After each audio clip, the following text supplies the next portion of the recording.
शुरू करते हैं। तो सबसे पहले क्वेश्चन नंबर 51, इसमें कहा गया है कि x sine theta plus y tan theta equal to 1 एक वेरिएबल लाइन है।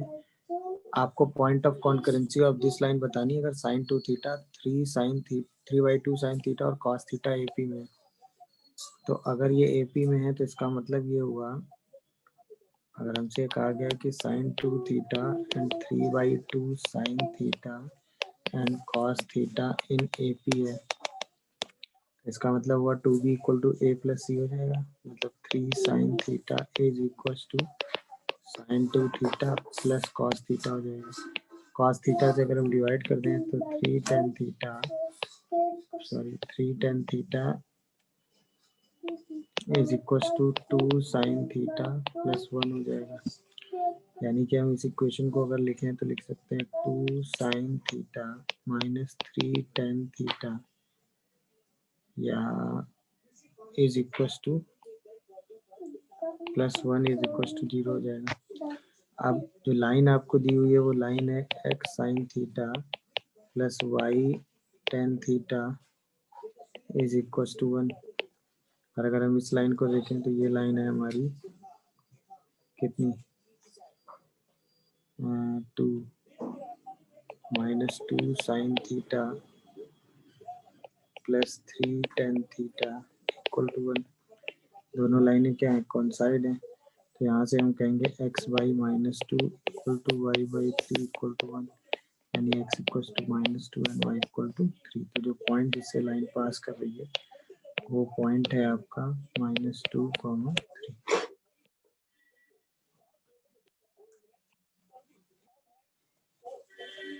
चलिए सेकंड क्वेश्चन देखिए।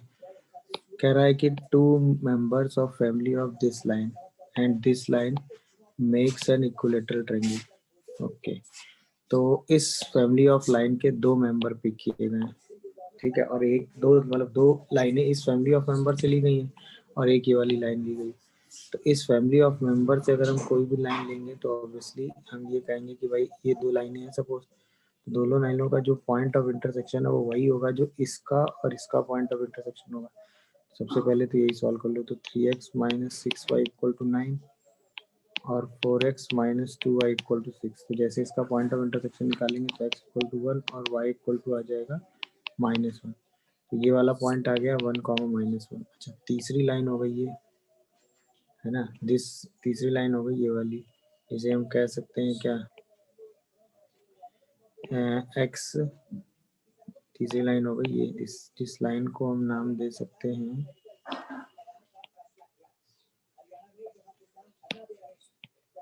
इस लाइन को हम नाम दे सकते हैं क्या, x plus y equal to 2।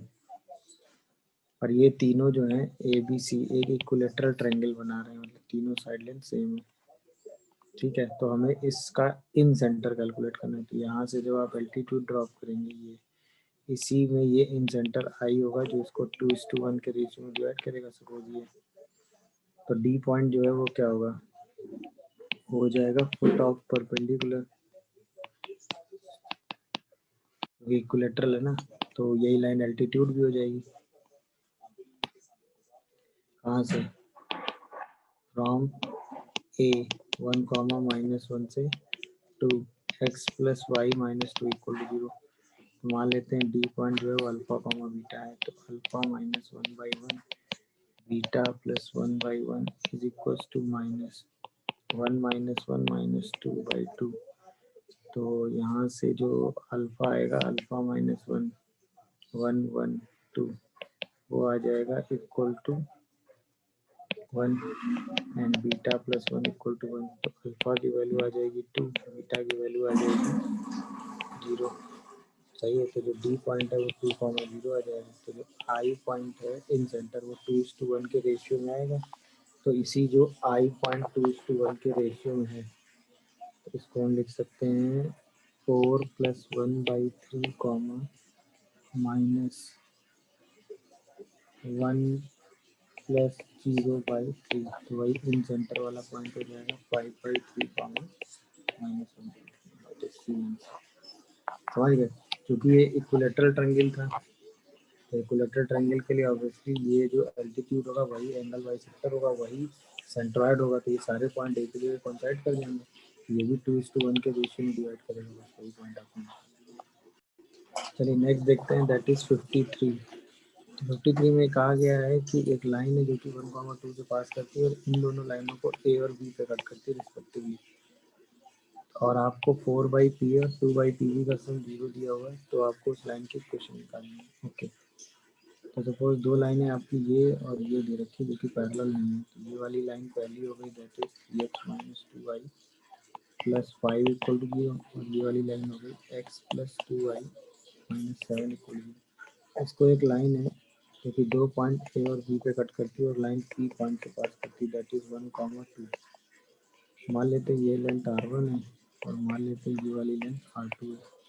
तो हमने कहा कि जो PA है वो R1 है, हमने कहा जो PB है वो R2 है, और अगर हम कहें कि इस लाइन का जो स्लोप है वो m है, जिसे हम कह देते हैं tan theta, that is slope of line L। तो मान लेते हैं कि slope of line L that is m, जिसे हमने कह दिया tan थीटा। तो पॉइंट ए क्या होगा, तो पॉइंट ए होगा आपका 1 plus R1 cos theta and 2 plus R1 sin theta, और ये कहाँ लाई करेगा, 3x minus 2y plus 5 equal to 0। जैसे ही लाई कराएंगे तो आएगा 3 minus 4 plus 5 is equal to minus 3 cos theta and minus 2 sin theta to R1। तो यहाँ से अगर हम देखें तो 4/R1 की वैल्यू आ जाएगी -3 cos theta plus 2 sin theta. ऐसे अगर हम देखें पॉइंट बी जो है वो होगा आपका 1 plus R2 cos theta 2 plus R2 sin theta, और ये पॉइंट लाई करेगा कहाँ पे, on x plus 2y minus 7 equal to 0। इसका मतलब 1 plus 4 minus 7 plus R2 common करेंगे तो आएगा cos theta plus 2 sin theta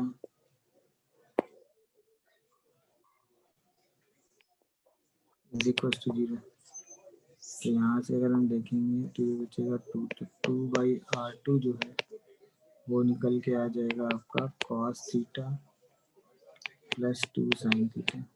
अच्छा, हमें दिया हुआ है क्या कि 4/R1 plus 2/R2 equal to 0, तो इसका मतलब -3 cos theta plus 2 sin theta plus cos theta plus 2 sin theta is equal to हो जाएगा 0।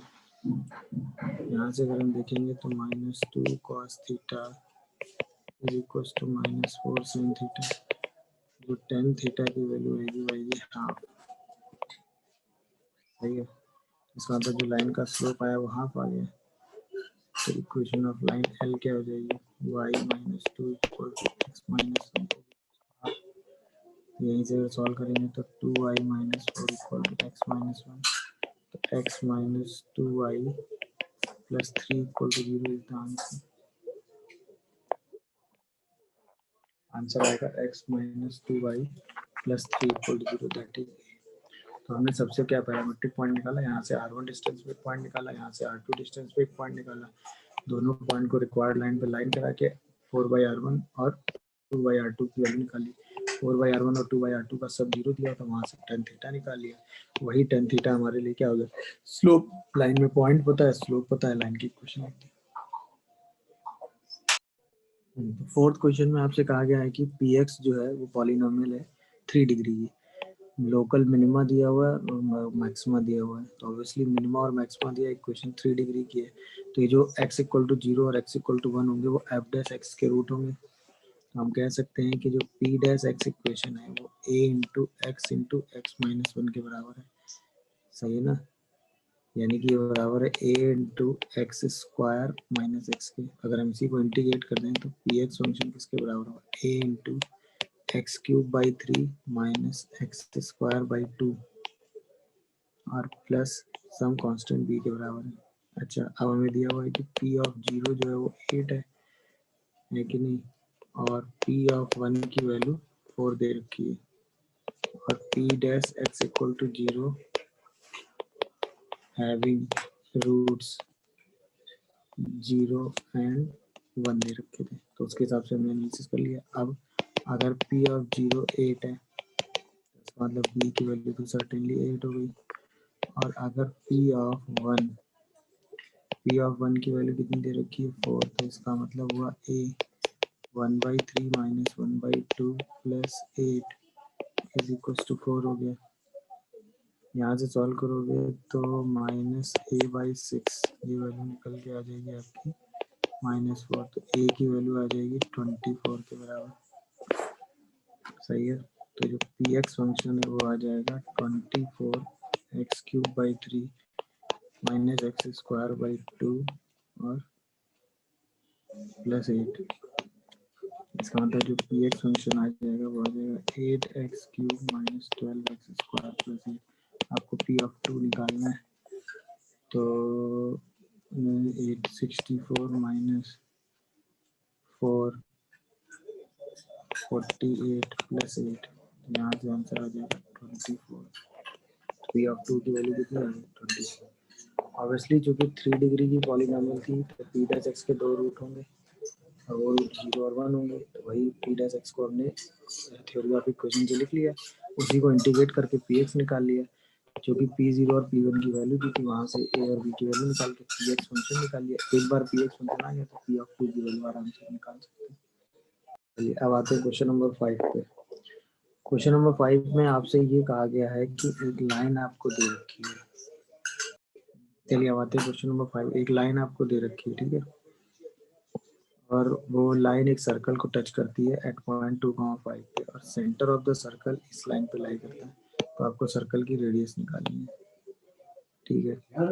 मतलब ये एक सर्कल है, ये एक लाइन दे रखी है, ठीक है। इस लाइन की इक्वेशन दे रखी है आपको 2x minus y plus 1 equal to 0। ये पॉइंट आपको दे रखा है 2,5, जिस पर ये लाइन इस सर्कल को टच कर रही है, और इसके ऑब्वियसली इसके जो परपेंडिकुलर लाइन खींचेंगे हम, ये वो सर्किल के सेंटर से पास करेगी और उसको एक दूसरी लाइन जहाँ पे सेंटर लाई कर रहा है उसके लिए ये पॉइंट सेंटर हो जाएगा। इस लाइन की इक्वेशन दे रखी है x minus 2y equal to 4, और ये एंगल कितना होगा 90।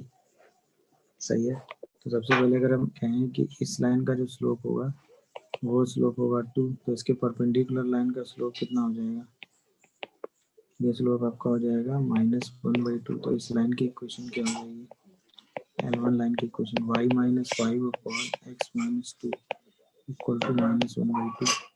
तो यहाँ से हम लिख सकते हैं 2y माइनस 10 नहीं 2y minus 10 is equal to -x plus 4।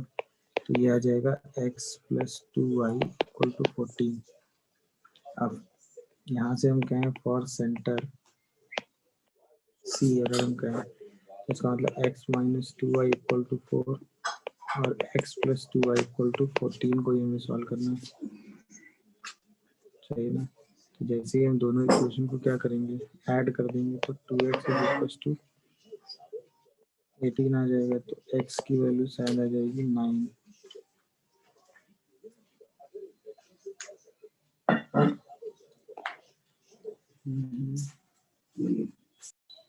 एक सेकेंड, एक गड़बड़ हो गया है यहाँ पे थोड़ा कैलकुलेशन गड़बड़ हो गया है, ठीक है ना।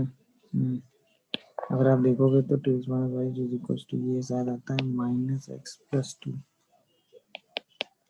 है ना। ये रिजल्ट आता है x plus 2y equal to 12। आप फॉर सी क्या करोगे, x minus 2y equal to 4 और x plus 2y equal to 12 को सॉल्व करोगे। जैसे ही दोनों को ऐड करोगे तो यहाँ से 2x इक्वल टू आएगा 16, तो x की वैल्यू आ जाएगी 8। सही है ना। और x इक्वल्स टू 8 रख दोगे तो y की वैल्यू आ जाएगी 8 माइनस 4 2। सही है ना। तो जो सेंटर आ गया C वो आ गया 8,2।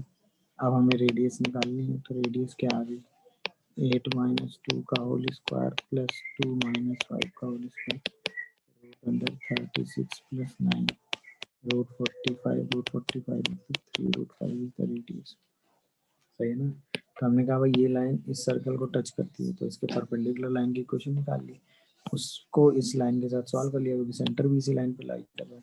दोनों सेंटर आ गया, सेंटर और इसके बीच की डिस्टेंस निकाल ली, वही आपकी रेडियस। ठीक है। 56 क्वेश्चन में क्या कह रहा है the shortest distance of this line and this circle. तो हमें एक सर्कल, ठीक है, और एक लाइन के बीच की शॉर्टेस्ट डिस्टेंस निकालनी है। तो ऑब्वियसली सर्कल का सेंटर निकाल लो। तो सर्कल है x square plus y square minus 6x plus 8y equal to 0। तो अगर हम सर्कल का सेंटर बोलें तो 3 का माइनस 4 हो जाएगी और सर्कल की रेडियस हो जाएगी root under 9 plus 16 that is 5। अब शॉर्टेज डिस्टेंस अगर हमें निकालनी तो ऑब्वियसली कॉमन नॉर्मल पे जाना पड़ेगा। तो ये लाइन है 3x plus 4y minus 29 0। Common normal पे जाएंगे। सबसे पहले हम क्या निकाल लें, सबसे पहले हम यही परपेंडिकुलर डिस्टेंस निकाल लें d, और फिर उस डिस्टेंस में हम इस सर्कल की रेडियस r माइनस कर दें तो हमें शॉर्टेस्ट डिस्टेंस मिल जाएगी यहाँ से यहाँ तक की, है कि नहीं। तो जो शॉर्टेस्ट डिस्टेंस होगी वो डिस्टेंस होगी आपकी d माइनस आर के बराबर। अच्छा d डिस्टेंस क्या होगी, परपेंडिकुलर डिस्टेंस कहाँ से, सेंटर से। सेंटर क्या है 3 कॉमा माइनस 4। तो वहाँ से परपेंडिकुलर 9 माइनस 16 माइनस 29 का मॉड डिवाइडेड बाई 5। तो ये डिस्टेंस आपकी निकल के आ जाएगी 36/5। तो शॉर्टेस्ट डिस्टेंस कितनी आ गई 36/5 माइनस 5, है कि नहीं। तो आंसर आ गया 11/5। तो सर्किल और सेंटर के बीच, मतलब इस सर्कल और इस लाइन के बीच की जो शॉर्टेस्ट डिस्टेंस होगी वही होगी। अच्छा, लाइन सर्किल को कट नहीं कर रही क्योंकि डी आर से बेटर है, तो ऑब्वियसली लाइन सर्किल के बाहर है। शॉर्टेस्ट डिस्टेंस का मतलब इस पॉइंट और इस लाइन के बीच की डिस्टेंस। सही है ना। तो सेंटर से हमने क्या निकाला, इस लाइन पे फुट ऑफ वाला परपेंडिकुलर डिस्टेंस निकाल ली, उसमें इस सर्किल की रेडियस माइनस कर दिया, तो जो बची हुई डिस्टेंस है वही आपकी शॉर्टेस्ट डिस्टेंस आ गई। नेक्स्ट आइए, एक सर्कल है जो बाइसेक्ट कर रहा है इस सर्कल की सरकमफ्रेंस को और टच कर रहा है y इक्वल टू एक्स को 1,1 पे। उस सर्कल की इक्वेशन दी है तो आपको a प्लस बी प्लस सी निकालना है। ओके, मतलब अगर एक सर्कल है जो गिवन है और एक सर्कल इस सर्कल की सरकमफ्रेंस को बाइसेक्ट कर दे रहा है, तो अगर कोई सर्कल किसी दूसरे सर्कल की सरकमफ्रेंस को बाइसेक्ट करता है तो ये तो अंडरस्टूड है कि जो दोनों की कॉमन कॉर्ड है वो छोटे वाले सर्कल का डायमीटर होगा। अच्छा, ये वाला जो सर्कल है वो y equal to x line को टच कर रहा है 1,1 पे।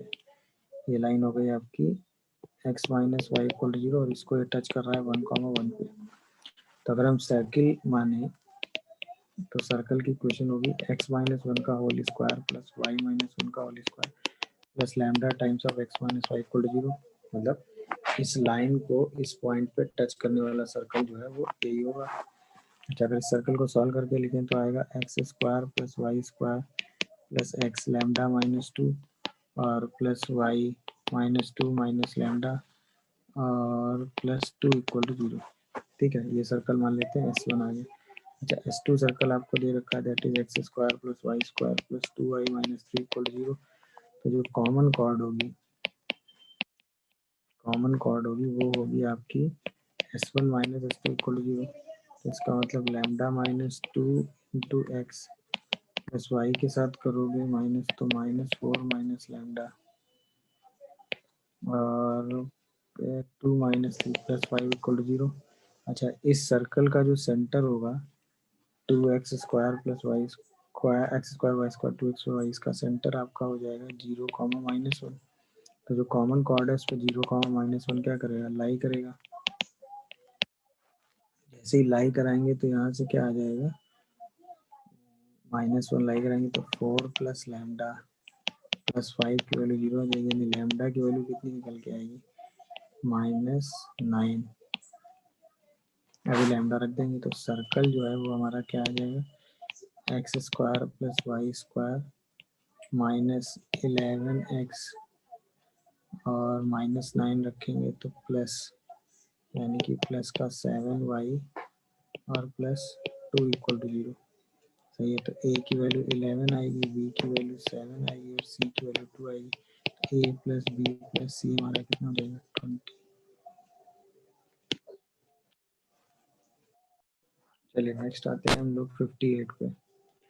तो 58 आपसे कहा गया है कि ए बी जो है वो कॉर्ड है इस सर्कल की, जो कि π/2 एंगल सब्सटेंड करती है इस पॉइंट पे। The locus of midpoint of the chord आपको बताना है। ओके, एक सर्कल है,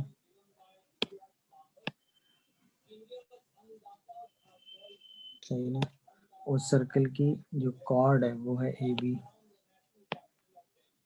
ठीक है ना। तो इस सर्कल का जो सेंटर है वो है आपका, अगर मैं इस सर्कल की बात करूँ, x² + y² - 6x + 8y - 11 = 0। तो इस सर्कल का सेंटर आपको मिलेगा 3, -1 और इसकी रेडियस आपको मिलेगी 9 + 16 + 11 दैट इज 6। अब आपसे ये कहा गया है कि इसके मिड पॉइंट का लोकस आपको निकालना है, तो इसी को हम h के मान लेते हैं। ये सेंटर 3, -4 दिया, और ये जो कॉर्ड है वो किसी पॉइंट -1, 2 पे 90 एंगल बना रही है, ये कॉर्ड ए बी। तो अगर हम इस कॉर्ड ए बी को बाहर करें, ठीक है ना, और हम कहें कि ये किसी पॉइंट पे 90 एंगल बना रही है, सपोज ये पॉइंट मान लेते हैं डी है, ओ है सपोज, जिस पर ये 90 एंगल बना रही है, सही है ना।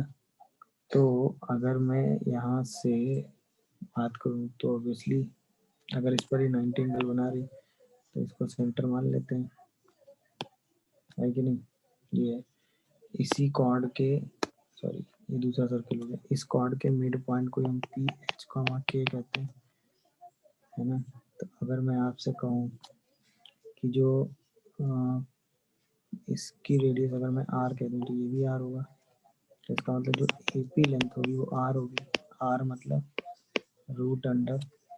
√h+1 का होल स्क्वायर प्लस k-2 का होल स्क्वायर होगी, सही है।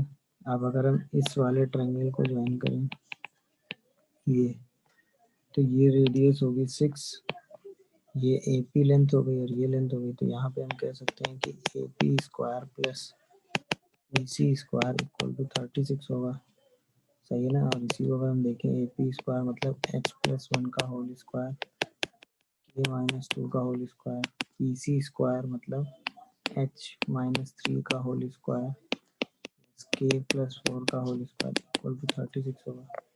तो यहाँ से आएगा 2h² + 2k², 2h² + 2k², यहाँ से आएगा 2h, यहाँ से आएगा -4h, यहाँ से आएगा आपका -4k, और यहाँ से 8k, तो +4k। 1, 4, 5, 9, 14 और 16 -6 = 0। इसका मतलब जो रिक्वायर्ड सर्कल आएगा वो आएगा x² + y² - 2x + 2y - 3 = 0। ये हमारा रिक्वायर्ड सर्कल आ जाएगा। अब इसी सर्कल का सेंटर कितना आएगा, हमें क्या चाहिए, रेडियस। तो इसकी रेडियस अगर हम निकालेंगे तो कितनी आएगी, √1 + 1 + 3 दैट इज √5। ये हमारा रिक्वायर्ड सर्कल आ जाएगा, और इस सर्कल की जो रेडियस आएगी वो √5 आ जाएगी। यही हमारा आंसर हो गया, सही है ना।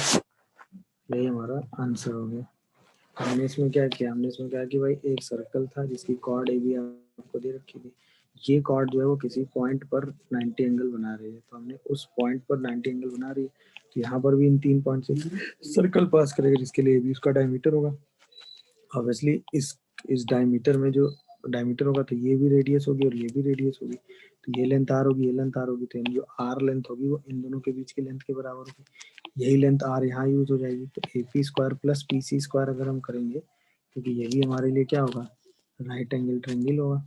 तो जैसे A P square plus P C square करेंगे तो हमारा 36 के बराबर हो जाएगा। वहीं से हमने लोकस निकाल लिया, उसी लोकस से सर्कल की इक्वेशन आ, एच के का लोकस एक सर्कल आ गया, उसी सर्कल की रेडियस हमने निकाल ली। चलिए अब नेक्स्ट क्वेश्चन की बात करते हैं। इस क्वेश्चन में आपको minimum length intercept by this tangent to this ellipse बताना है। अच्छा, कट बाय दिस सर्कल, ठीक है। अगर आप इस इलिप्स को ध्यान से देखो तो x square by 4 plus y square by 9 equal to 1 दे रखा है। तो ये इलिप्स आपका कैसा हो गया, ये इलिप्स आपका हो गया वर्टिकल इलिप्स हो गया। तो ये इलिप्स कुछ ऐसे पास कर रहा होगा, है ना। इसमें अगर आप इस पॉइंट को देखोगे तो ये पॉइंट हो जाएगा 0,3, ये पॉइंट हो जाएगा 0,-3, ये पॉइंट हो जाएगा 2,0 और ये पॉइंट हो जाएगा -2,0।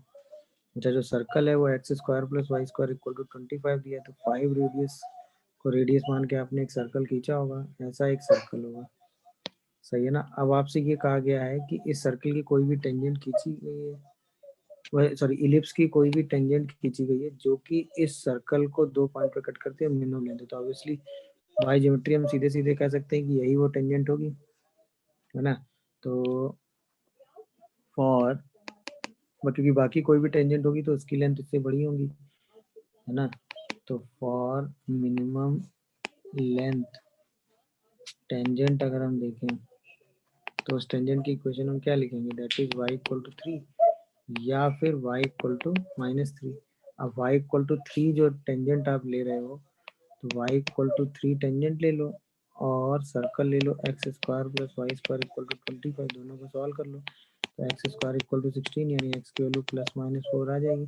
तो जो ये दोनों पॉइंट आ जाएंगे, ये पॉइंट आ जाएगा 4,3 और -4,3। तो इसका मतलब मिनिमम लेंथ कितनी आ जाएगी,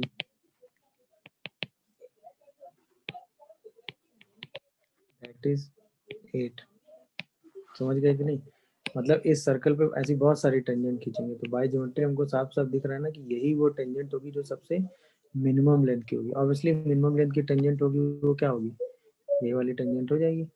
कॉमन नॉर्मल मतलब मिनिमम लेंथ की टेंजेंट यही वाली टेंजेंट हो जाएगी ना, क्योंकि ये इसकी टेंजेंट है और इस पर मिनिमम लेंथ, या तो हम वो एक्स स्क्वायर टेंजेंट निकालते हैं, पॉइंट ऑफ इंटरसेक्शन निकालते हैं, बट उससे हमने बाय ज्योमेट्री ऑब्जर्व किया तो यही वाली टेंजेंट हमें मिनिमम टेंजेंट मिल गई। इसी की लेंथ निकाल के answer.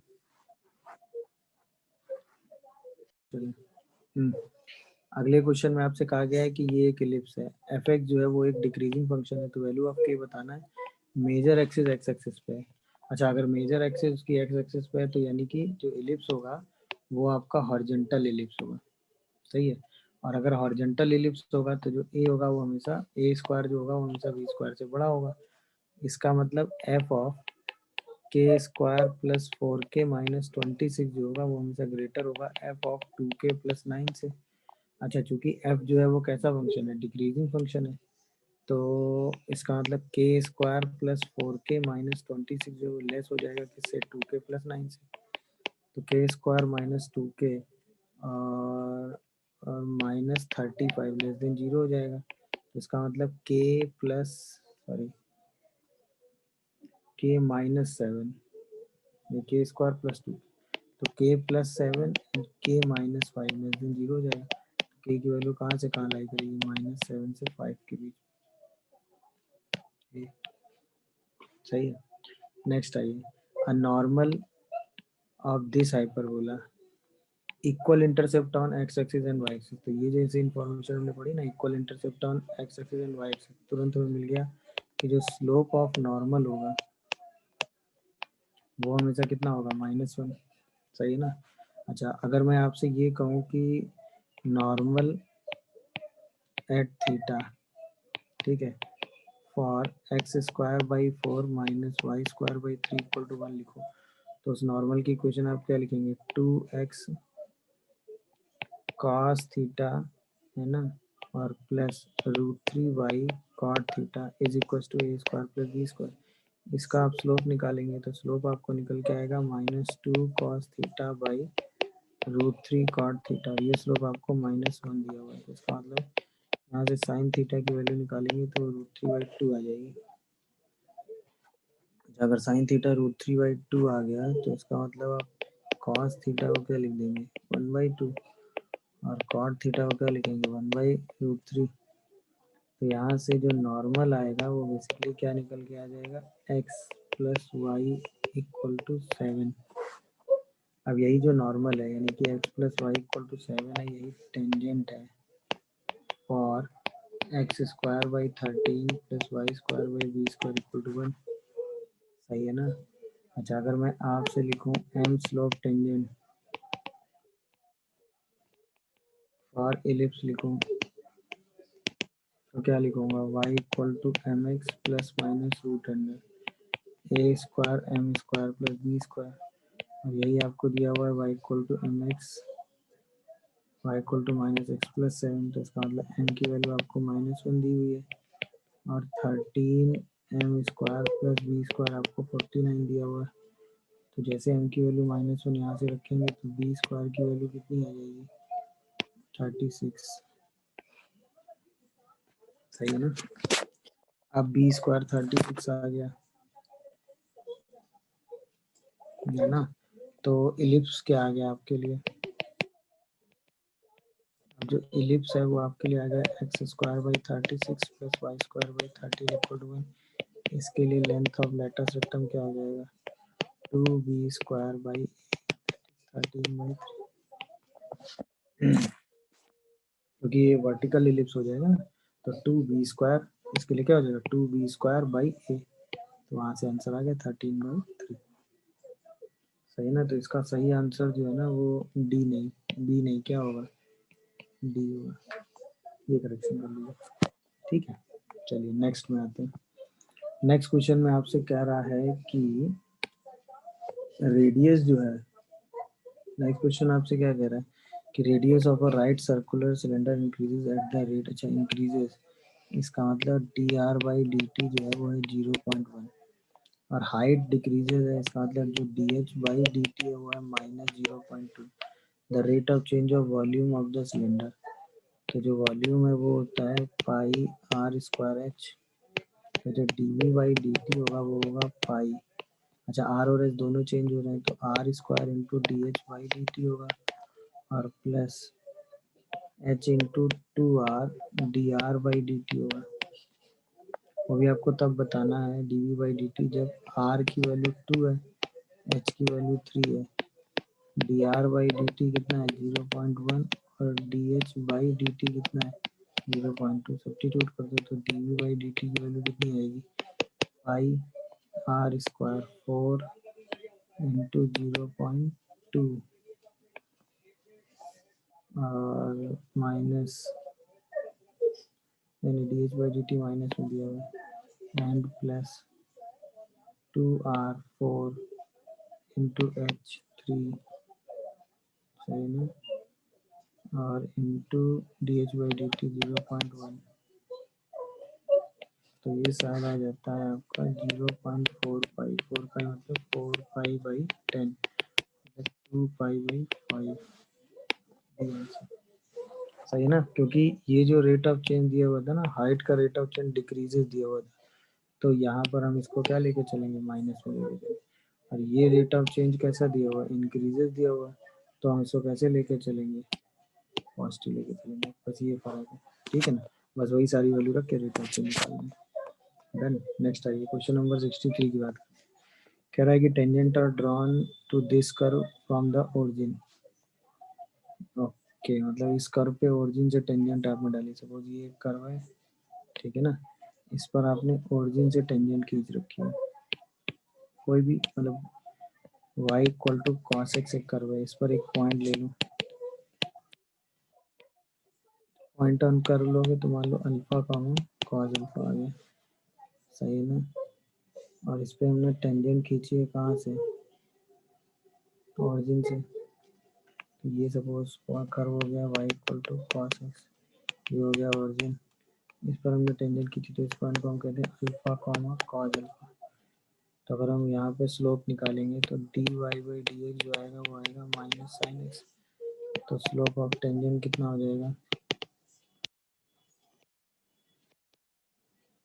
Alpha comma cos alpha पे, तो आपका हो जाएगा माइनस साइन अल्फा, और यही स्लोप टेंजेंट किसके बराबर होगा, कॉस अल्फा बाई अल्फा के, तो इसका मतलब जो कॉट अल्फा होगा वो बराबर होगा माइनस अल्फा के।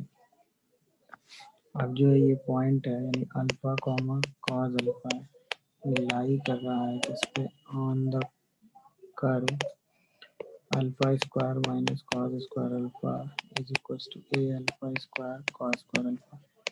ए की वैल्यू है वो है cot square alpha minus cos square alpha upon cos square alpha into cot square alpha. Value हमें कैलकुलेट करनी। अच्छा, कॉट को हम कॉस बाई साइन लिख सकते हैं।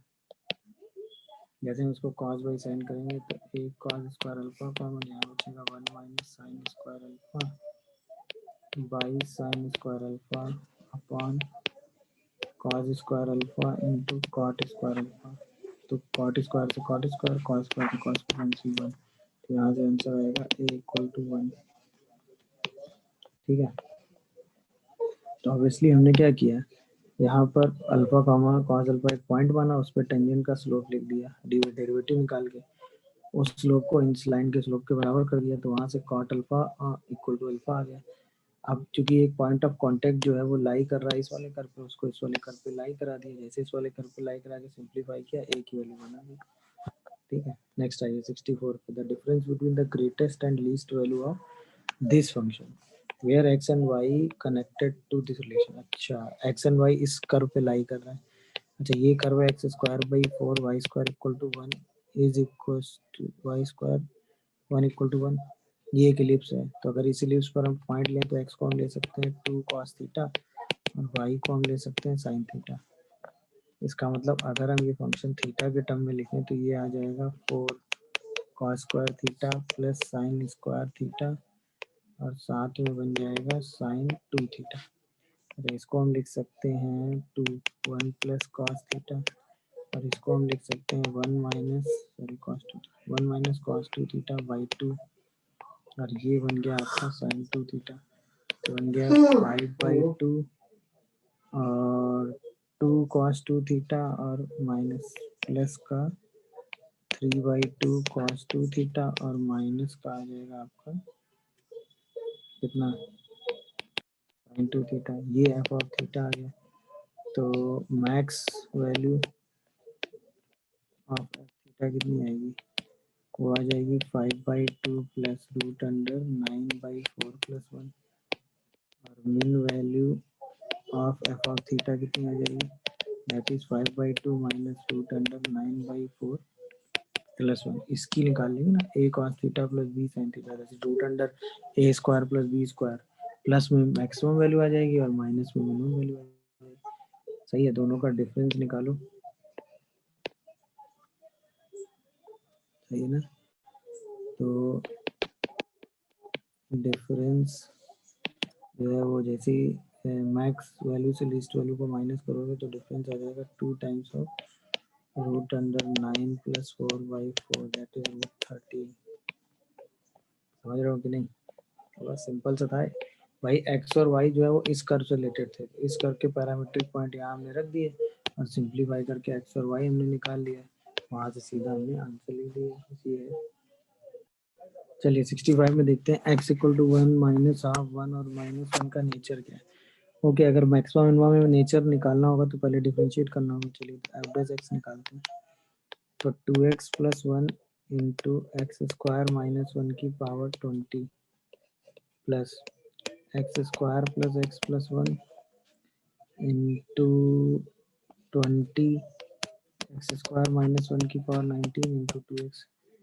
यहाँ से अगर आप देखोगे तो एक्स स्क्वायर माइनस 1 की पावर 19 आएगा कॉमन, अंदर क्या बचेगा, अंदर बचेगा x square minus 1 into 2x plus 1 और साथ में आपका बचेगा प्लस का 40x into x square plus x plus 1। सही है ना, तो यहाँ से अगर आप देखोगे तो एक्स स्क्वायर माइनस 1 की पावर 19 आएगा और यहाँ पर क्या बचेगा आपका, अगर सॉल्व करते हैं तो 2x क्यूब और यहाँ से आएगा 40x क्यूब, 42x क्यूब, यहाँ से आएगा एक्स स्क्वायर, यहाँ से आएगा 40 तो 41x स्क्वायर फिर यहाँ से आएगा -2x, यहाँ से आएगा 38x, यहाँ से आएगा -1, ये बचेगा। अच्छा, इसका अगर आप एक रूट देखो तो इसका एक ही रियल रूट आएगा। सपोज वो रूट अल्फा आ रहा है, अगर हम इसको ध्यान से देखें तो इसका एक ही रियल रूट आएगा, है ना। अब हम इसको देखें तो इसको हम लिख सकते हैं x-1 की पावर 90, x+1 की पावर 90, और यही वाला रूट लिख लो 42x³ plus 41x² plus 38x-1। तो इसका एक रूट मान लो अल्फा आ रहा है, और वो अल्फा जो है वो 1 और -1 के बीच में ही कहीं ना कहीं आ जाएगा। एक रूट 1 आ गया, एक रूट अल्फा आ गया, और एक रूट -1 आ गया। प्लस माइनस प्लस माइनस, हमें x=1 पे कमेंट करना है, तो वो माइनस से प्लस आ रहा है, इसका मतलब x=1 जो है वो क्या होगा, is the point of local minima, है ना। और जो -1 वाला पॉइंट होगा वो भी लोकल मिनिमा ही होगा, सही है ना। अल्फा वाला जो पॉइंट होगा वो लोकल मैक्सिमा होगा। अच्छा, ये हमने कैसे देखा कि भाई f(-1) की वैल्यू अगर आप निकालोगे यहाँ से, अगर हम इसमें x को -1 रख दें तो ये रिजल्ट आ जाएगा -42 प्लस 41 -38, तो नेगेटिव आ रहा है। और अगर 1 रख देंगे तो 42 पॉजिटिव आ रहा है, तो इसका मतलब f(-1) नेगेटिव होगी। तो ऑब्वियसली जो एक रूट आएगा वो 1 और -1 के बीच में आएगा, एक से ज़्यादा रूट इसके आ नहीं सकते, क्योंकि अगर हम इसका डेरिवेटिव करेंगे तो वो डेरिवेटिव ऑलवेज कैसा आ जाएगा, पॉजिटिव आ जाएगा। तो ऑब्वियसली एक ही रूट आएगा अल्फा, और वो भी 1 और -1 के बीच में आएगा। तो x=1 सर्टेनली क्या बनेगा, लोकल मिनिमा बनेगा, क्योंकि वहाँ पर f(x) का जो डेरिवेटिव है वो माइनस से प्लस जा रहा है, ठीक है ना। गुड। 66 देखिए, the parabola having directrix this touches the line this at 2, 1, then the latest rectum of the parabola। Okay, एक पैराबोला आपको दिया हुआ है, ठीक है, और उसकी एक टेंजेंट आपको दे रखी है कुछ ऐसे, और कह रहा है कि ये पैराबोला जो है ये टच करता है इसको 2, 1 पे, that is 2x plus y equal to 5, और ये उसकी डायरेक्ट्रिक्स दे रखी है, that is x plus Y plus 2 equal to 0। तो सबसे पहले अगर हम इससे इस पे परपेंडिकुलर ड्रॉप करें ये, तो ये वाला पॉइंट निकल आएगा। और हमें पता होता है ना कि किसी भी टेंजेंट से अगर इस पॉइंट का मिरर इमेज ले लें, इसका इमेज निकाल लो, तो जो इसका इमेज पॉइंट आएगा वो क्या आ जाएगा, फोकस। तो सबसे पहले क्या करो, फुट ऑफ परपेंडिकुलर निकालो।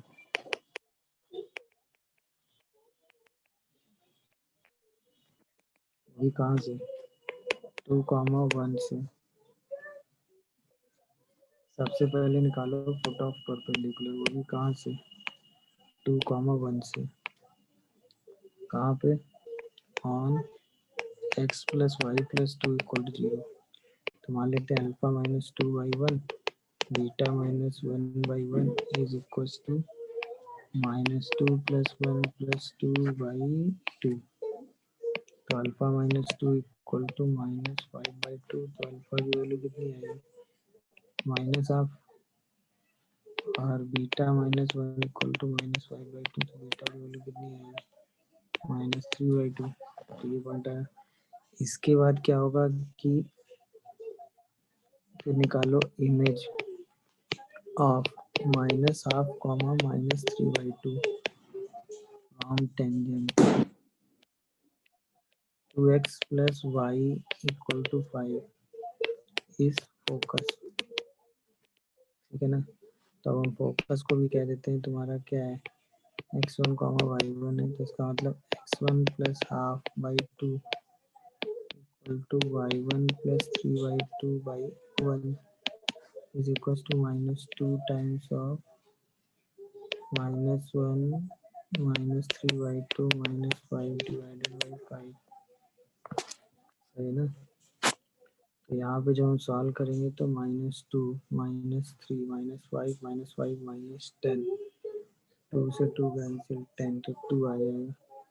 तो इसका मतलब x1 plus half equal to 4, x1 आएगा आपका कितना 7/2 और y1 प्लस 3/2 इक्वल टू 4, तो y1 निकल के आएगा 5/2। अभी आ गया सही ना। और हमें चाहिए लेंथ ऑफ लेटस रेक्टम।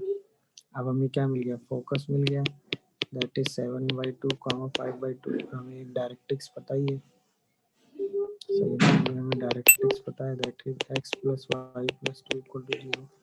तो जो लेंथ ऑफ लेटस रेक्टम होगी वो क्या होगी, इससे इस पर डाला गया परपेंडिकुलर डिस्टेंस और उसका ट्वाइस, तो वो 2d के बराबर होगी। तो 2 अब d कितना होगा 7/2 प्लस 5/2 प्लस 2 का mod divided by √2 x square plus y square ना। तो 16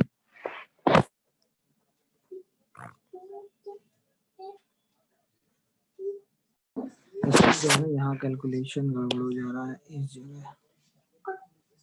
ये जो ये रिजल्ट आ रहा है ना यहाँ पे, ये कैलकुलेशन गड़बड़ हो जा रहा है यहाँ पे, ठीक है ना। इसी वजह से आंसर जो है ना कोई मैच नहीं कर रहा था। अगर आप इसको ध्यान से देखोगे तो ये वैल्यू जो है ना निकल के आएगी 10 और -15, तो ये वैल्यू 3 निकल के आती है। इसका मतलब x plus half equal to 6 का जो x1 निकल के आता है वो निकल के आता है 11/2, ठीक है। और y1 प्लस 3/2 जो है वो 3 निकल के आता है, तो y1 निकल के आ जाता है 3/2, ठीक है ना। अब चूंकि हमने फोकस निकाल लिया है तो जो फोकस का कोऑर्डिनेट आ जाता है वो जाता है 11/2 और 3/2। अच्छा फोकस आ गया। ये जो लाइन है आपकी डायरेक्ट्रिक्स है, x plus Y plus 2 equal to 0, और ये पॉइंट फोकस आ गया, दैट इज 11/2 3/2। फोकस से डायरेक्ट्रिक्स पर अगर परपेंडिकुलर डालोगे तो ये लेंथ अगर d होगी तो हम कहेंगे जो लेंथ ऑफ लेटस रेक्टम होगी वो 2d होगी, यानी कि 2 इससे परपेंडिकुलर डालो तो 11/2 प्लस 3/2 प्लस 2 डिवाइडेड बाई √2। यहाँ से आंसर आएगा 9/2।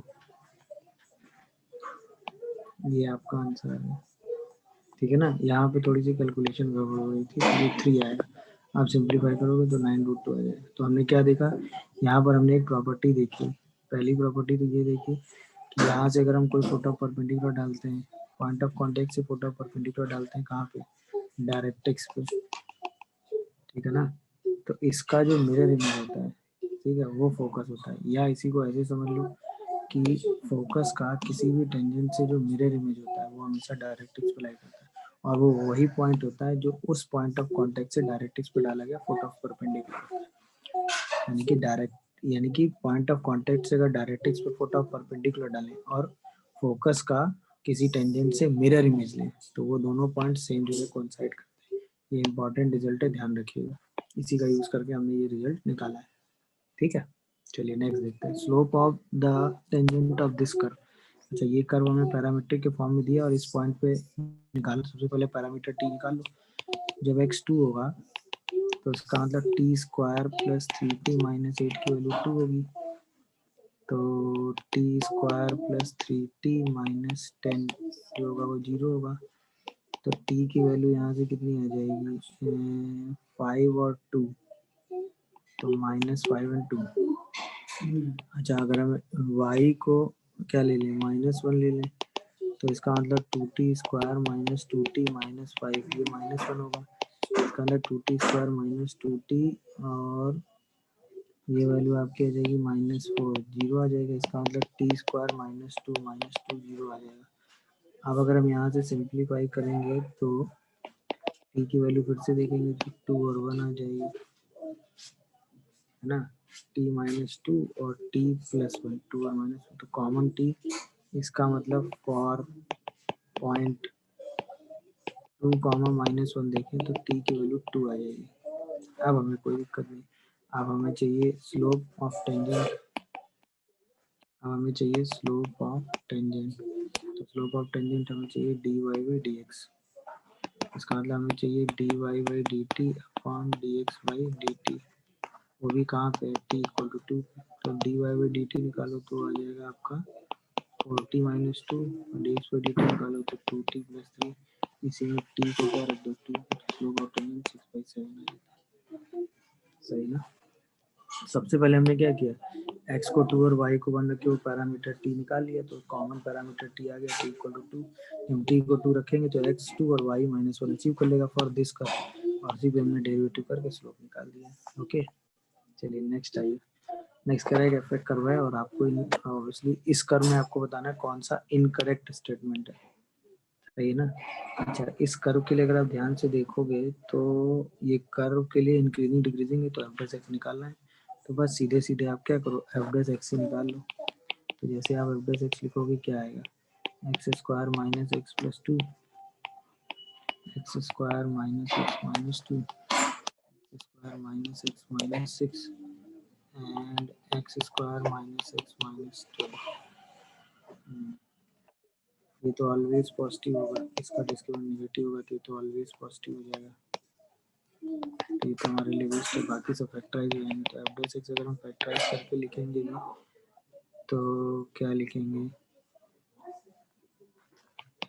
एफ डैश एक्स को लिखेंगे तो लिखेंगे x square minus x plus 2, x minus 2 x plus 1, फिर x minus 3 x plus 2, x minus 4 x plus 3। ये लिखेंगे तो ये ऑलवेज पॉजिटिव होगा। तो अगर हम नंबर लाइन ड्रॉ करेंगे तो नंबर लाइन में आएगा -3 -2 -1, इसके बाद 2 3 4 plus minus plus minus plus minus. इसका मतलब ये पॉइंट क्या होगा, प्लस से माइनस हो रहा है, तो ये पॉइंट आपका हो जाएगा मैक्स, ये मैक्स वाला पॉइंट होगा, ये पॉइंट, तो ये पॉइंट आपके लिए सही है। जो प्लस वाले रीजन है वो सारे इंक्रीजिंग वाले रीजन हो जाएंगे। सही है ना। तो जो प्लस वाले रीजन है वो सब इंक्रीजिंग वाले रीजन है, इस पे इंक्रीज करेगा, इस पे इंक्रीज करेगा, इस पे इंक्रीज करेगा, इस पे इंक्रीज करेगा, और जो निगेटिव वाले उन पे डिक्रीज करेगा। ये ऐसे क्वेश्चन। तो इसका मतलब ऑप्शन चेक करो, इंक्रीजिंग रीजन क्या है, माइनस इनफाइनाइट से -3, फिर -1 से -2, फिर 2 से 3, फिर 4 से इनफाइनाइट, यानी ये सही है। इसका डिक्रीजिंग रीजन क्या है, -3 से -2 और -1 से 2 और 3 से 4, ये भी सही है। इसके बाद सम ऑफ ऑल लोकल मैक्सिमम जाएगा, लोकल मैक्सिमम है -3 -1 और 3 और 3 -1 आ रहा है, यानी ये स्टेटमेंट इसका जो है इनकरेक्ट दिया हुआ। सही है ना। और normal at x equals to -2, तो अगर आप देखोगे एफ ऑफ -2 की वैल्यू तो वो 0 आ जाएगी। तो normal at x equals to -2 अगर आप देखोगे, नॉर्मल एट -2, -2, 0, तो वो क्या होगा, एक्स इक्वल टू -2 होगा। सही दिया, सही है ना। इसका मतलब डी वाला स्टेटमेंट ही गलत दिया हुआ। ठीक है, अब आइए 69 पे। तो बस इसमें क्या किया हमने, डिफरेंशिएट करके इसमें मैक्सिमम मिनिमम वाले रीजन देख लिए, उसके हिसाब से हमने सारे ऑप्शन चेक कर लिए। तो यानी डी ऑप्शन गलत है, क्योंकि ये सब -1 आ रहा है, दिया +1 है। चलो अब आओ नेक्स्ट पे, रॉल्स थ्योरम। रॉल्स थ्योरम अगर एप्लीकेबल है -1 से 1 में, तो पहली कंडीशन क्या होगी कि एफ ऑफ 1 और एफ ऑफ -1 सेम होंगे। एफ ऑफ 1 मतलब 2 + a + b, एफ ऑफ -1 मतलब -2 + a - b।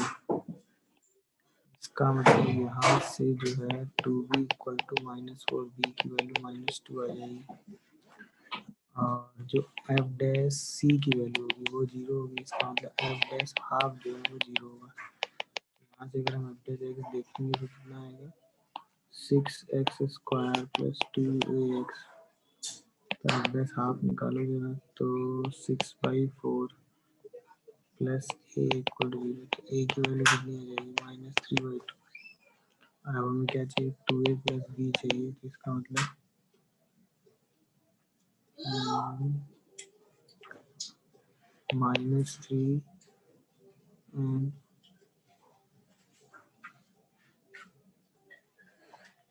अगर हम a हाफ निकालेंगे तो b a की वैल्यू -3/2 आ रही है और हमें चाहिए 2a + bx की। -1 पे वैल्यू निकालेंगे f(1) और -1 सेम होनी चाहिए ना।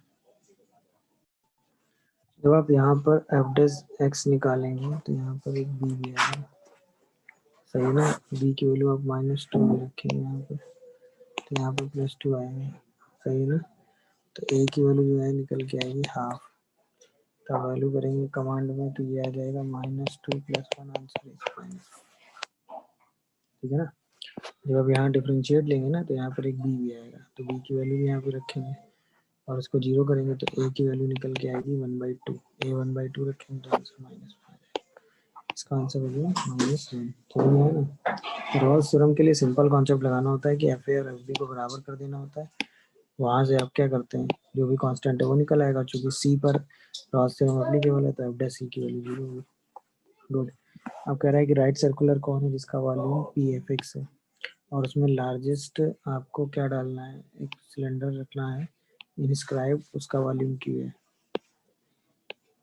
तो क्वेश्चन की लैंग्वेज के हिसाब से हमको एक राइट सर्कुलर कोन दिया हुआ है और कोन के अंदर हमको मैक्सिमम वॉल्यूम का सिलेंडर स्टैंड कराना है, ये है सिचुएशन।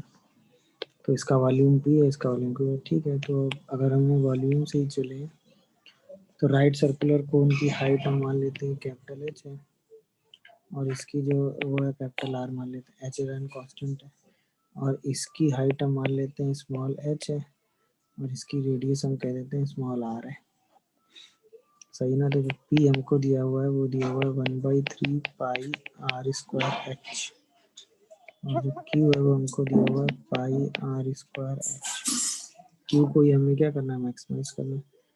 तो अगर हम ये देखें कि आपके हिसाब से ये ट्रायंगल और ये ट्रायंगल सिमिलर होंगे तो इसका मतलब हम कह सकते हैं कि h minus H by small r is equal to capital h by capital r के बराबर होगा, सही है। यहाँ से हम क्या लिख सकते हैं,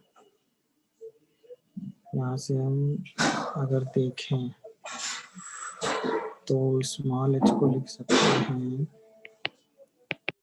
capital H minus H by R into are.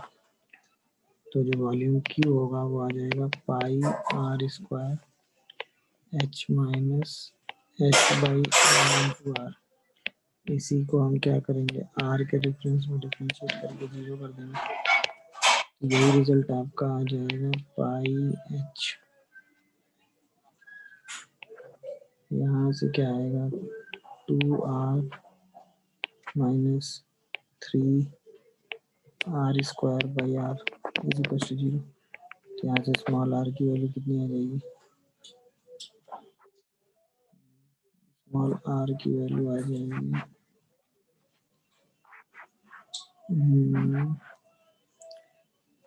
2r/3।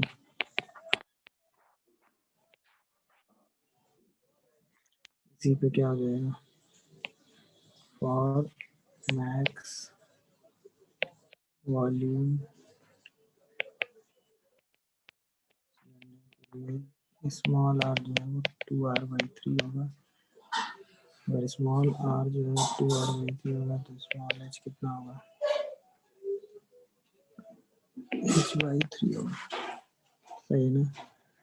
हम p/q देखेंगे तो आएगा 1/3 r/r का स्क्वायर इंटू h/h। तो 1/3 r/r 9/4 इंटू h/s। तो ये रिजल्ट आएगा 9/4। अच्छा, अगर हम इलिप्स की बात करें square by p plus 1 square by q equal to 1, तो इसकी सिंप्लिसिटी कितनी आएगी, root under 1 minus p q by p by 9। ठीक है, सबसे पहले हमने क्या किया, अच्छा यही पे होगा क्योंकि जैसे इसका डबल डेरिवेटिव करोगे ना, डबल डेरिवेटिव पे वैल्यू, डबल डेरिवेटिव इस कंडीशन पे क्या आ जाएगा, नेगेटिव आ जाएगा। तो इसका मतलब यही वो मैक्स वाली कंडीशन हो जाएगी। ये आर वैल्यू उठा के यहाँ रख देंगे तो एच निकलेगा। आर और एच पे पी वाई क्यू निकालेंगे। पी वाई क्यू जो है वो 1 से बड़ा आ रहा है तो यानी वर्टिकल इलिप्स हो जाएगा। वर्टिकल इलिप्स के लिए एसेंट्रिसिटी जो है वो क्यू बाई पी हो जाएगी। अब जैसे आप यहाँ पे देखेंगे, सॉरी हॉरिजॉन्टल इलिप्स होगा क्योंकि पी क्यू से बड़ा है। जैसे आप यहाँ पे क्यू बाई पी का रेशियो रखेंगे तो एसेंट्रिसिटी √5/3 आ जाएगी। सही है। नेक्स्ट आइए 71 पे। क्वेश्चन से दिया था largest interval so that FX is increasing.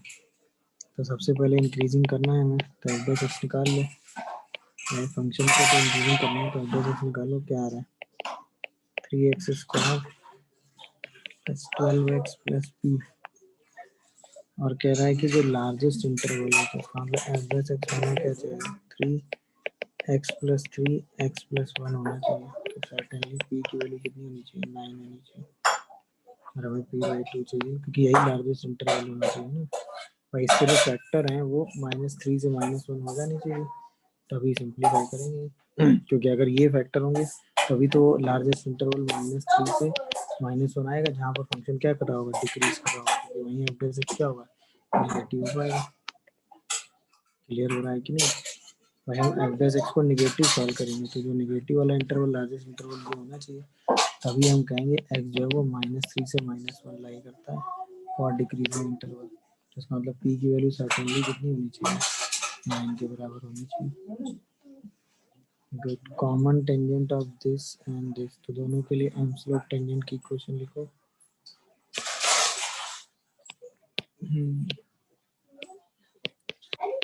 M slope tangent और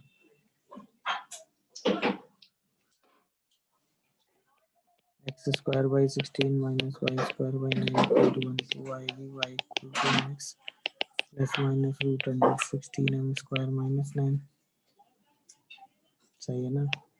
और एम स्लोप टेंजेंट और x² / 4 + y² / 3 = 1 लिखो। तो वो आएगी y = mx ±√4m² + 3। दोनों कोइंसाइड करेंगे।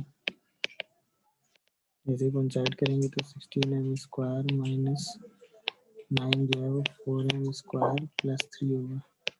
तो 12m² = 12 होगा तो m² 1 आएगा। और अगर m² 1 आएगा तो c² की वैल्यू कितनी आएगी, 7 आएगी। तो m² + c²। अगर m² 1 आया, ये m² 1 कहीं भी रख दो तो c² की वैल्यू 7 आ रही है, m² c² 8 आ जाएगी। समझ गए कि नहीं भाई। 73। तो 73 में the portion of this and this, the portion of line this in between this and this subtend right angle at origin. तो इसका मतलब एक लाइन आपको ये दी हुई है, दैट इज ax - y + 3। एक लाइन सपोज ये मान लो x + by - 1 = 0। इसमें इस लाइन का पोर्शन लिया गया, ठीक है ना। ये लाइन कह दो x + 4y = 3 है। ये सपोज ए और बी को कट करा। अब क्वेश्चन में कहा गया कि इसे ए और बी को कहाँ से ज्वाइन किया गया, ओरिजिन से ज्वाइन किया गया, तो ये एंगल 90 डिग्री बन रहा है। ये क्वेश्चन में कहा गया कि इसको हमने ओरिजिन से ज्वाइन किया है तो ये एंगल 90 बन रहा है। तो इसका मतलब अगर मैं इस कर्व की कंबाइंड इक्वेशन को लिखूं तो ये आएगा ax - y + 3 × x + by - 1 = 0। मतलब कि ax² + abxy - ax - xy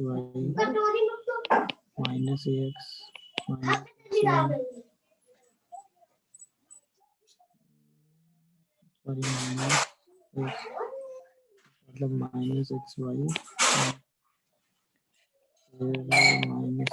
-by² plus का y प्लस का 3x + 3by - 3 = 0। इसका मतलब ax² + xy ab - 1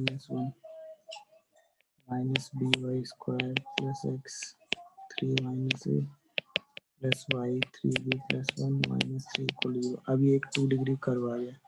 इस 2 डिग्री कर्व को ये लाइन 2 पॉइंट पे कट कर रही है और उन 2 पॉइंट को ओरिजिन से ज्वाइन किया गया है। तो ऑब्वियसली अगर हम कंबाइंड इक्वेशन ओ ए और ओ बी लिखें, सही ना, तो उनके बीच का एंगल 90 है। तो हम क्या करें, for combined equation O A and O B के लिए हम क्या करेंगे, इस लाइन की हेल्प से इस कर्व को होमोजेनाइज करेंगे। तो अगर हम लाइन की हेल्प से कर्व को होमोजेनाइज करते हैं तो 1 की वैल्यू निकाल लेते हैं। तो x प्लस 4y/3 की वैल्यू 1 आ गई, भाई 1 यहाँ रख दो। तो x square plus x y into a b minus 1 minus b y square plus x into 3 minus a into x plus 4y/3 और plus y 3b plus 1 into x plus 4y/3 और minus 3 x plus 4y/3 का whole square equal to 0 आ जाएगा। यहीं पे क्या है कि एंगल 90 बन रहा है, तो इसका मतलब coefficient of x square plus coefficient of y square जो होगा वही 0 हो जाएगा। एक्स स्क्वायर और कोफिशिएंट लिखो तो ए यहाँ से आएगा ए और यहाँ से आएगा कितना, प्लस का 3 माइनस ए बाई 3 और यहाँ से आएगा -1/3।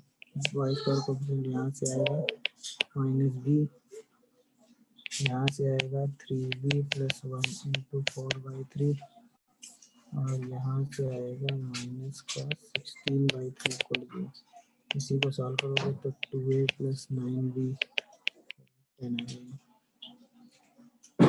तो ये 2a प्लस 9b अगर 10 होगा और हमें वैल्यू किसकी निकालनी, 2a प्लस 9b/20 की। तो जैसे हम 2a प्लस 9b/20 निकालेंगे तो आंसर 0.50, ये आपका रिक्वायर्ड आंसर है। तो सिंपल सी बात थी कि इस combined equation pair of line निकाला, उसको एक कर्व, तो एक 2 डिग्री कर्व आ गया। इस 2 डिग्री कर्व को एक कर्व 2 पॉइंट पे कट कर रहा है, उन दोनों पॉइंट को ओरिजिन से ज्वाइन किया गया है कि नहीं, और उस पेयर ऑफ लाइन के बीच का एंगल कितना दिया हुआ है, 90। तो इस कर्व को इस लाइन की हेल्प से क्या किया, होमोजेनाइज, उससे कंबाइंड इक्वेशन निकाली, coefficient of x square y square 0 करके आंसर निकाल लिया। अच्छा, आप किसी भी हाइपरबोला के लिए अगर मैं बात करूं, तो जो हाइपरबोला है यहाँ पर अगर देखें कि one end of the transverse axis, तो centre of director circle, centre of director circle जो है वो होता है सेंटर ऑफ हाइपरबोला। तो वो चीज़ तो सेम हो गई, दैट इज 3,4। तो अगर हाइपरबोला का सेंटर जो है वो 3,4 है और हाइपरबोला का सेंटर जो है वो है 3,4 और एक एंड जो है वो है 3,-1, तो ऑब्वियसली जो हाइपरबोला है वो कुछ ऐसा है कि नहीं, जो हाइपरबोला है वो कुछ ऐसा चल रहा है, सेंटर 3,1 वे व्हाट इज ये। फिर डायरेक्टर सर्कल आपने खींचा है, मतलब ऐसा सर्कल खींचा और इससे डाली गई टेंजेंट्स के बीच का एंगल कितना है, 90। अच्छा, जो इसकी रेडियस है, रेडियस जो है वो है √9 प्लस 16 माइनस 5, √20 है रेडियस। अच्छा, अगर मैं डायरेक्टर सर्कल की बात करूँ तो वो हो जाएगा x-3 का whole square by a square y-4 का whole square by b square equal to -1। तो जो इसकी रेडियस बनेगी डायरेक्टर सर्कल की वो बनेगी और ये वाली जो लेंथ होगी ये होगी ए ई और बी स्क्वायर ई स्क्वायर वो बराबर होगी इसके, ये लेंथ होगी ना बी स्क्वायर 25 के बराबर होगा, सही है ना। और यहाँ पर चूंकि ए स्क्वायर जो होगा वो होगा ए स्क्वायर प्लस बी स्क्वायर 25 के बराबर होगा।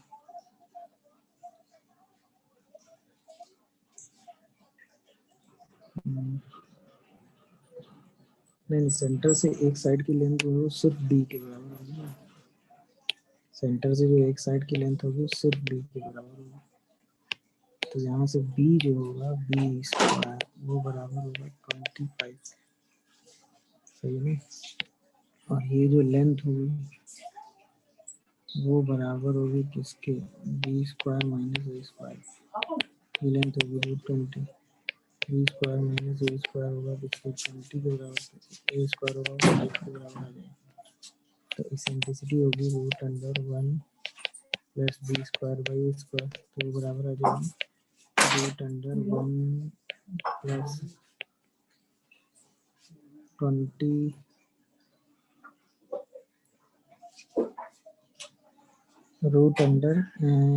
इसेंट्रिसिटी की जो लेंथ है sorry a square by b square के बराबर आएगी, क्योंकि ये कॉन्जुगेट हाइपरबोला है।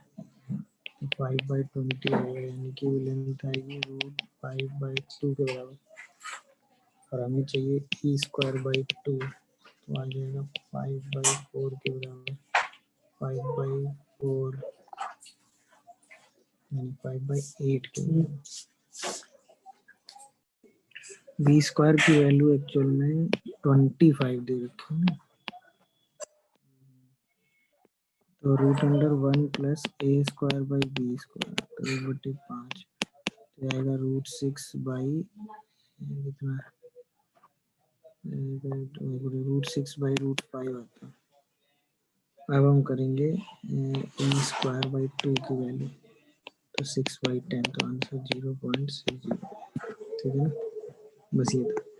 लास्ट वाला क्वेश्चन देखिए, कह रहा है कि ABC तीनों वर्टेक्स आपके दे रखे हैं, है ना, ABC, और आपने यहाँ से एल्टीट्यूड खींचा, यहाँ से एल्टीट्यूड खींचा और यहाँ से एल्टीट्यूड खींचा, तीनों एल्टीट्यूड का जो पॉइंट ऑफ इंटरसेक्शन वो ऑर्थो सेंटर वो S दे रखा है, सही है ना।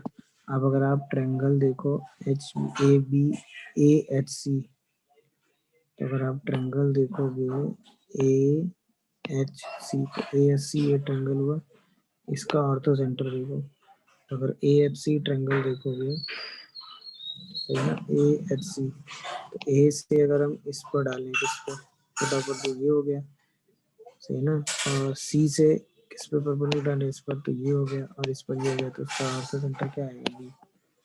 इसका मतलब ortho centre of triangle AHC B हो जाएगा।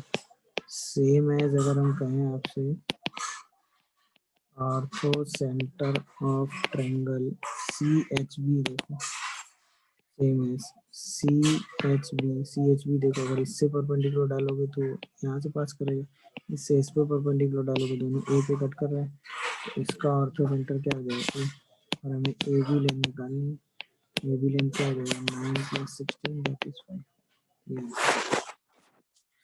ये हो गया पूरे पेपर का डिस्कशन, ठीक है, चलिए थैंक यू।